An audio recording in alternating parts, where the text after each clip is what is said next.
అని వీడికెందుకు చెప్పట్లేదు?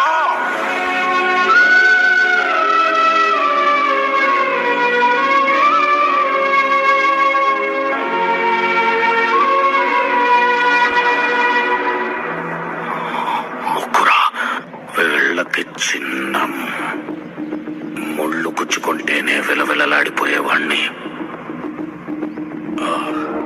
అలాంటిది నా తమ్ముళ్ళని రక్తం వచ్చా కొడతారా?